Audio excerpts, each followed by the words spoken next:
Voltamos no nosso intervalo e agora vamos observar e analisar uma atividade bem legal de língua portuguesa sobre a temática gênero podcast, que foi produzido pelo professor Marlon. Essa atividade de língua portuguesa tem como base as sequências didáticas propostas pelo programa Aprender Sempre, da ECME Goiânia, com base no DCGO ampliado, e está destinada a estudantes do 9º ano do ensino fundamental. O podcast é um gênero discursivo oral amplamente divulgado no meio digital, que pode ser produzido em formato de áudio e ou vídeo. Interessante, não é, Gabriel? E de modo genérico, esse gênero discursivo pode ser compreendido como programas de áudio e ou vídeo sobre assuntos diversos, geralmente compostos por episódios que podem ser baixados ou ouvidos online. Isso aí. E para entender um pouco mais sobre esse assunto, sobre gêneros podcast, vamos assistir um vídeo bem legal do professor Marlon.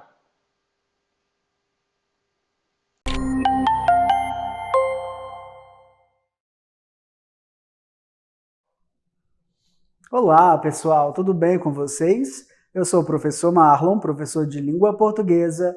Estou hoje aqui na companhia da nossa queridíssima intérprete, Carmen Gabriela, e hoje nós vamos falar sobre o gênero podcast.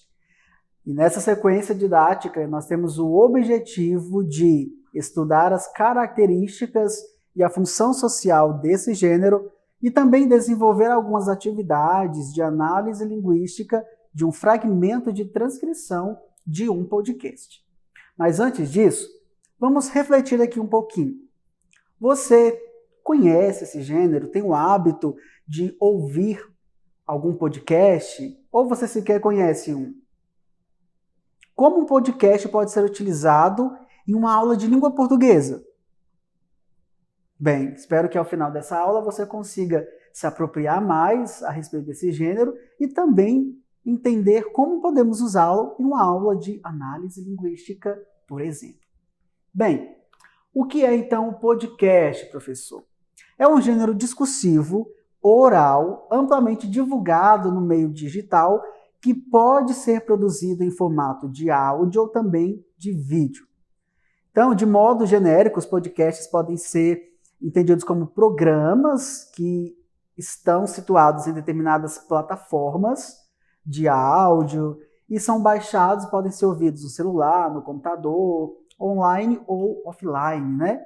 Então, nós temos uma série de gêneros em que o podcast vai atuar, como, por exemplo, falar sobre esportes, fofoca, suporte psicológico e tantos outros temas que esse gênero circula aí nas plataformas de áudio, né? E também de vídeo. A produção de um podcast envolve uns fatores específicos, né, bem particulares desse gênero. Mas, de modo geral, como todo texto, possui fatores linguísticos e extralinguísticos que contribuem para a sua compreensão e também para a promoção de efeitos de sentido e uma função sociocomunicativa específica. Então, o podcast não é diferente. Todo texto é produzido por um sujeito acerca de um determinado tema, em um determinado lugar e espaço. Então, quando você vai pensar em um podcast, você precisa entender qual é o eixo temático do meu podcast. Em que plataforma ele vai circular, para qual público específico. Lembrando que, se o texto está na internet, ele é passível de ser acessado por qualquer pessoa que navega ali nas redes, aí na internet, né? Mas tem um público específico, é preciso pensar nisso também. Quando vamos produzir um gênero como esse, temos então a intencionalidade do texto, que pode ser dada de maneira explícita ou implícita. Você pode deixar muito claro para o seu ouvinte, para o seu espectador, qual é o propósito daquele podcast, ou deixar isso também de maneira implícita no decorrer do produto que você apresenta. É preciso considerar também as condições de produção, como a linguagem utilizada, o objetivo com o qual você utiliza essa linguagem. Então, é para um público mais acessível, então você também precisa utilizar uma linguagem mais acessível, né? E o podcast ele pode ser produzido de maneira individual ou de maneira coletiva. Então você pode produzir sozinho ou você pode trazer convidados para fazer entrevistas ou discutir um tema com outras pessoas ali naquele podcast. Professor, então a gente só senta e conversa e pronto, está feito o podcast? Não, é preciso ter um planejamento, a seleção do tema, teremos perguntas que vão nortear esse diálogo, essa entrevista, vamos selecionar pessoas que são especialistas na área, então é preciso ter um planejamento para fazer um podcast. Eu trouxe aqui a transcrição de um trecho, de um fragmento de um podcast e eu quero compartilhar com você a leitura dele para, na sequência, fazermos a análise linguística de um parágrafo dele. Vejam aí na sua telinha. Cobrança excessiva pode levar jovens atletas à síndrome de burnout. Pais e treinadores precisam estar alertas ao excesso de expectativas quando as crianças começam atividades esportivas. Muitas vezes exageradas, atrapalham a aderência de uma criança à prática esportiva, pois é a partir delas que surgem as cobranças por desempenho em treinos e competições. Diz o professor Hugo Tourinho Filho, da Escola de Educação Física e Esporte de Ribeirão Preto, da USP. E mais, essa atitude, especialmente a de não respeitar as fases do desenvolvimento da criança e do adolescente, pode contribuir para que nesses jovens se instale a síndrome de burnout, situação em que o indivíduo abandona as atividades exercidas em decorrência do excesso de cobranças ou competitividade no ambiente de trabalho. No esporte, a síndrome acontece devido à pressão exercida em jovens que ainda estão iniciando suas primeiras atividades físicas, avalia o professor. Segundo Tourinho Filho, em nossa cultura, espera-se que, ao entrarem em escolas de esportes, as crianças se tornem o novo Neymar ou Cielo. Mas o professor alerta que o excesso de expectativas atrapalha muito a aderência de uma criança à prática esportiva. Vejam só, é um assunto sério, polêmico também, e que foi retratado em um podcast e aqui transcrito. Vamos estudar esse último parágrafo da leitura que eu acabei de fazer. Vamos observar algumas marcas linguísticas que, mesmo no texto oral, pode ser estudado. O parágrafo inicia com o termo segundo, por exemplo. Então, nós temos aqui o autor do texto utilizando essa palavra para dar o sentido de conformidade, conforme alguém, conforme o professor Tourinho Filho. Então, ela foi utilizada aqui nesse fragmento com a intenção de inserir uma voz de autoridade, fundamentando a ideia que ele já apresentou no parágrafo anterior. Outras expressões podem ser usadas também para substituir esse termo segundo.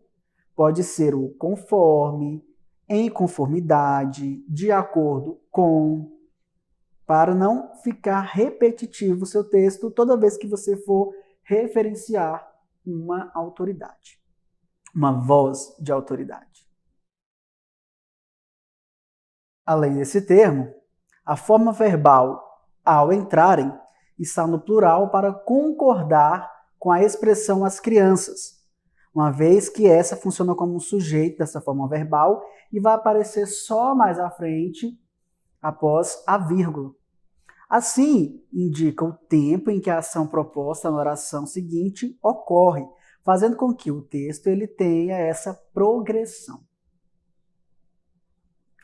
Na terceira linha, nós temos a conjunção mas, que traz essa ideia de oposição, criando o efeito de contrariedade ao que acabara de ser afirmado, que é o excesso de expectativa nas crianças que pode se tornar algo negativo. Então, o professor ele vai construindo ali uma fala a respeito do que a cultura espera a respeito das crianças que estão ingressando na prática esportiva, e quando ele traz a expressão, o termo mas, ele está querendo dizer que existe uma contrariedade, uma oposição em relação àquela ideia e que ela deve ser observada. Portanto, ele chama a atenção de quem está acompanhando ali o podcast, ou no caso a transcrição do texto, para uma informação nova e contrária. Ainda, nós temos aqui o termo de expectativas, que completa o sentido da palavra excesso, e a prática esportiva, que completa o sentido da palavra aderência. Esses complementos aqui, eles colaboram para a progressão temática do texto também, todas nesse mesmo campo semântico, amarrando as ideias para comprovar o discurso que vem sendo validado pelo produtor dessa fala no podcast. E ainda, olhem só como ele utiliza um argumento interessante, né, um dado interessante no texto, para enfatizar esse discurso. Ao inserir o nome dos esportistas Neymar e Cielo, que são considerados grandes exemplos de sucesso na carreira, o autor estabelece um padrão comparativo com o que se espera das crianças. Esse procedimento também colabora para a compreensão do leitor a respeito da dimensão, do tamanho da expectativa que a nossa cultura cria. Agora, se o espectador, o ouvinte, não souber quem é Neymar ou Cielo, certamente esse dado não trará muito sentido. Só que, como são atletas muito conhecidos, inclusive fora do nosso país, certamente é um dado que agrega valor à sua fala. Bem, então nessa aula nós estudamos um pouquinho a respeito do gênero podcast e fizemos uma breve análise linguística da construção de um trecho, de uma transcrição, de um fragmento de um podcast. Que tal agora você acessar o portal Conexão Escola e continuar estudando esse gênero e tantos outros na disciplina de língua portuguesa? Então, conto com você e nossa próxima videoaula eu fico por aqui. Um abraço e tchau, tchau.